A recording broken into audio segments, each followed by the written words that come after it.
Les potes, c'est Spanox, j'espère que vous allez bien. On se retrouve aujourd'hui pour une nouvelle vidéo, concernant l'équipe type des footballeurs qui ont pour moi vraiment déçu durant cette phase de groupe. Alors oui, je vais pas parler des phases à élimination directe, mais juste des phases de groupe. Let's go.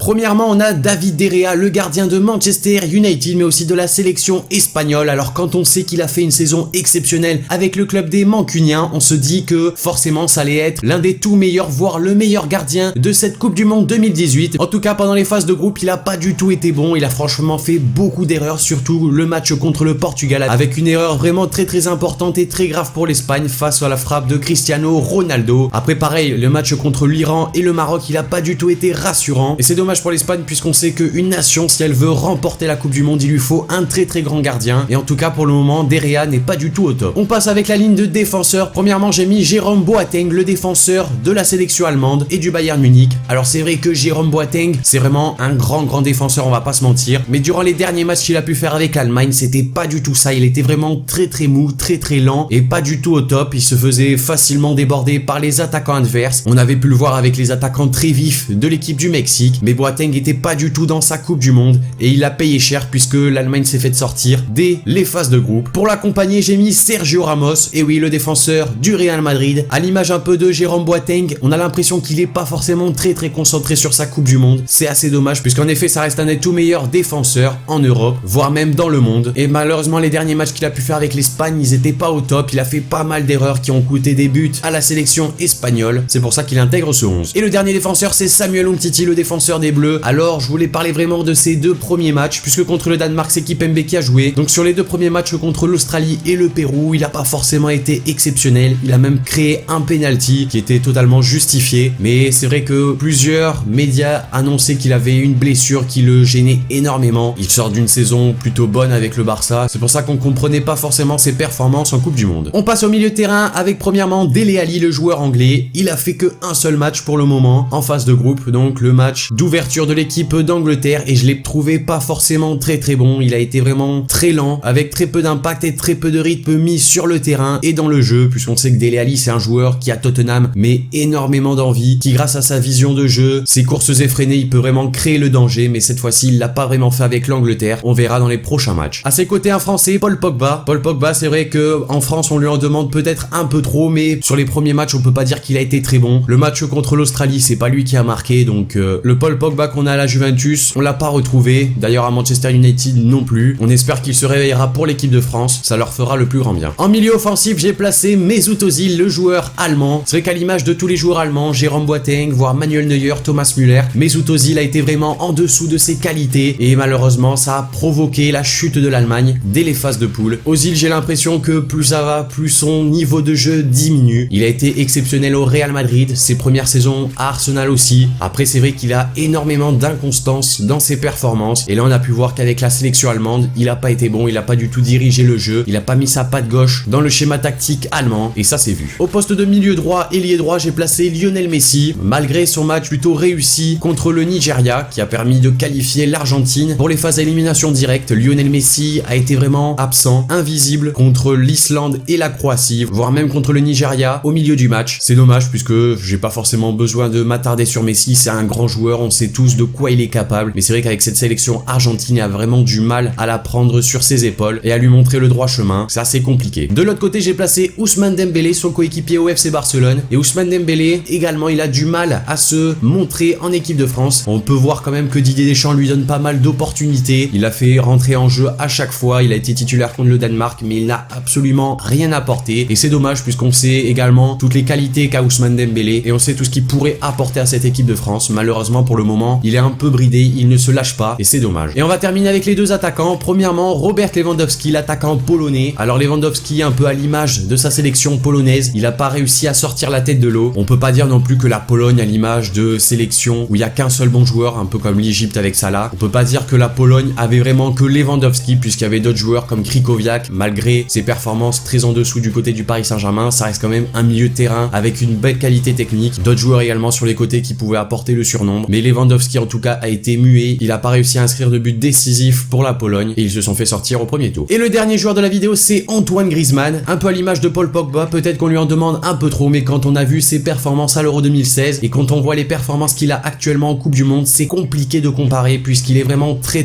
mauvais. En tout cas le premier match contre l'Australie où il avait été placé en pointe en numéro 9, il avait pas du tout impacté le jeu, l'entrée de Giroud a été un peu mieux pour lui, mais c'est toujours pas ça.